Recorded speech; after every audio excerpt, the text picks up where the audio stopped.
537, the number of votes that changed the course of American history. Florida is too close to call. The difference between what was and what could have been. So this year, if you're thinking that your vote doesn't count, that it won't matter, well, back then, there were probably at least 537 people who felt the same way. Make your voice heard. Vote. I'm Barack Obama, and I approve this message. Hi, my name is Boyd Anderson, author of Under the Radar 537-555. I self-published this book about a year ago and put a video out. Hopefully you've all seen that video, the very first one. I put it out in October of 2018, and in the first 10 days I had over 50,000 views. The average view time was 56 minutes. My first video, everybody should watch it. It's an hour long, and like I said, I got 50,000 views in the first 10 days. 50% of those views came from the Ukraine, and 30% came from Russia, because they're both heavily involved with Donald Trump and company, the Rothschilds, George Soros. It's called the New World Order.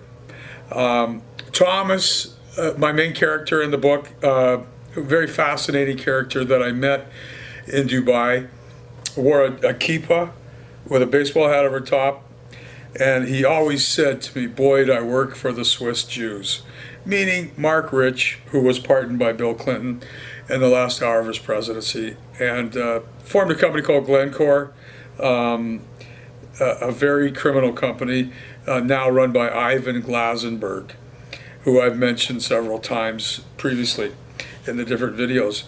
Now, when Donald Trump came in as president, and I was finishing off my book, I did come across a very interesting definition of the word trumpets, and this would mean Trump and his Vice President Mike Pence. Trumpets, the definition, the return on investment of a con, bribe, theft, or fraud. This could include the direct financial benefit of a scam or plot, but also can be used to represent the emotional boost a narcissist or sociopath gets from feeling superior to those that they have manipulated and tricked. You should always make sure the target of your scam isn't overly intelligent. Then you can play on their fears and maximize your potential trumpets. Okay, it's just a definition I found. Not sure if it's totally legit, but it certainly sets the tone for my book. I wanted to touch on a couple of numerology aspects in my book. And it's amazing how the people who run the world are into ancient numerology. Quite amazing. They had Christine Lagarde. This is just after Malaysian Airlines went missing, while they were doing this big search in the Indian Ocean, which was just a deception to allow 3 jumbo 747s, as if they were part of the search, to transport the gold. And I explained that all in my first video. So they had Christine Lagarde in front of everyone. She's the director of the International Monetary Fund. And in 2014, she did a half-hour television show just on the number 7, which was quite amazing. Also, the significance of 537. I mean, there were 5 planes involved with Malaysian Airlines 370's disappearance. Now, 537 happens to be my hockey record, and Thomas knew all this. My hockey record really was 5307, and the meaning of that, 5307 in the Hebrew Greek dictionary, means to fall to a violent death.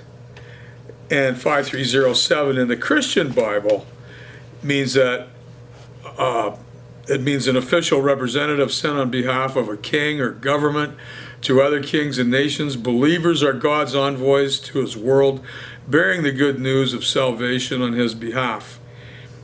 So yeah, I believe I escaped death, and I am a messenger to the public, to the world, on what happened with Malaysian Airlines 370 and Malaysian Airlines 17. It's all in my book.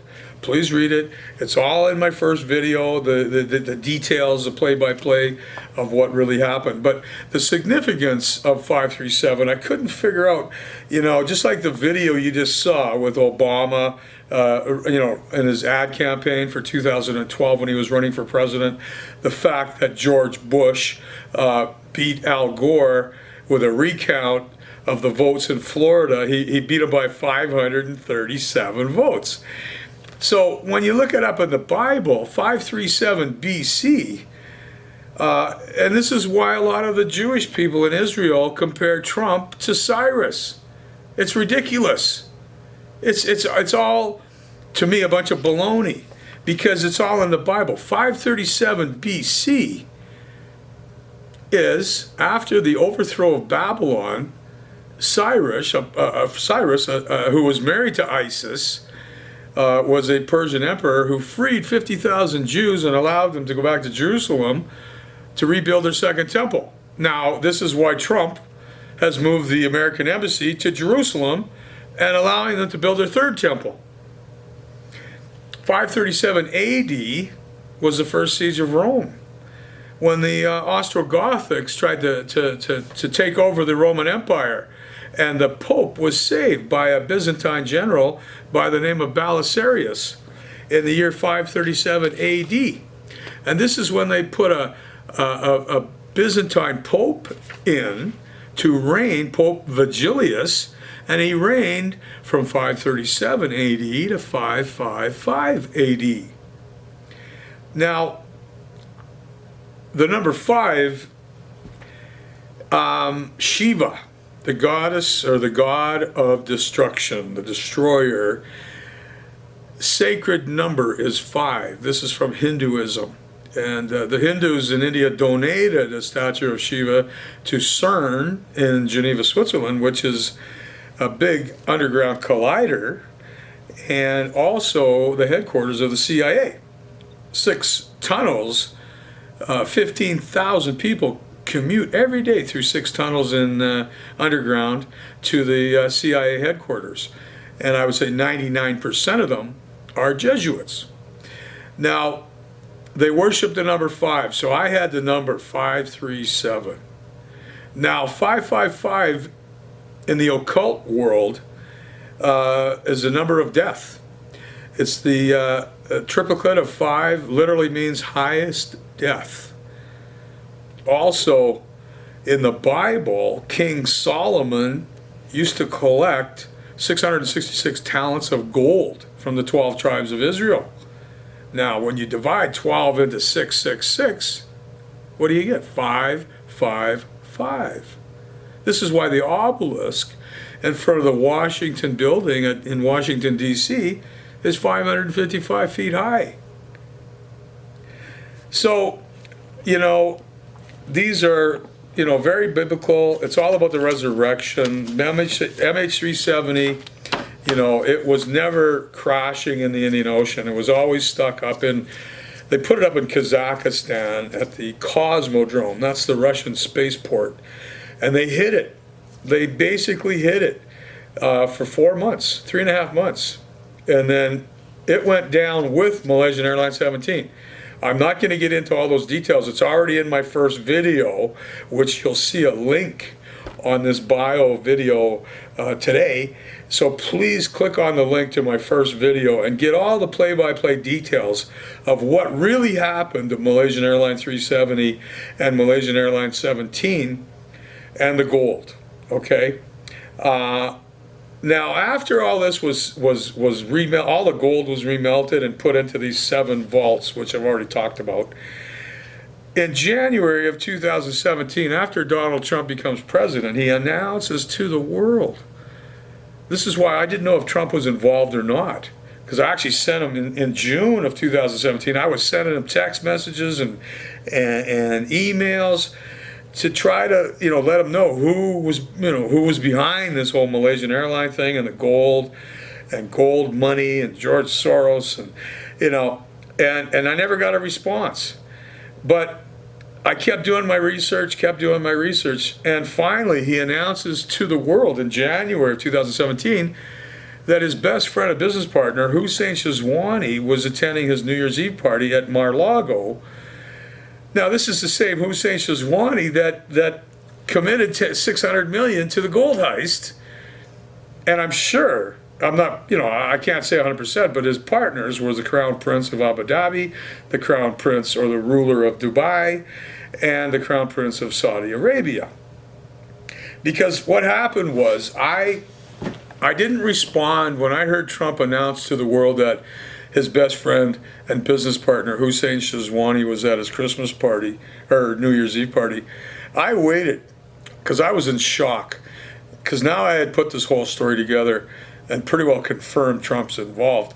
So I waited about a month or two, and then I sent Hussein Shazwani, who owns Damak Properties in Dubai, I sent him a text message. He had an automatic messaging service on his website, so I just said, please have Hussein Shazwani call Boyd Anderson immediately. And the automatic reply came, what is this regarding? I said, I kept it simple, but I kept it a little bit scary because I wanted to get a response. So I simply replied, Dr. Thomas and Dr. Boyd, because that's how he knew me. I was selling medical devices in Dubai, and they always called me Dr. Boyd. So what happened was, I couldn't believe it. The very next day after I sent that message, Jared Kushner gets into a big argument with Steve Bannon in the White House. And the day after, Jared Kushner's on a plane to the Indian Ocean, the Seychelles Islands or whatever they're called, in the Indian Ocean, and had a private meeting with Hussein Shazwani, the crown princes of Abu Dhabi, Dubai, and Saudi Arabia. And a week later, Trump drops the mother of all bombs in Afghanistan. Now, I'm trying to put one and one together and try to figure this out. So I knew that my information was very, very secretive, and very, very, very touchy. This is what's going to run the New World Order. So anyway, going on that spring, what happened was Trump was in Washington, and another one of his cronies, the president of France, Macron, who is another Rothschild puppet, basically Trump ups and makes a spontaneous, spur-of-the-moment trip to France. And he spent the weekend with Macron and his wife. And I wondered what would they be talking about? But it wasn't 2 weeks later that a newspaper write-up came out saying that a French satellite company had found some photos that had mysteriously gone missing in March, the end of March 2014, 3 years prior.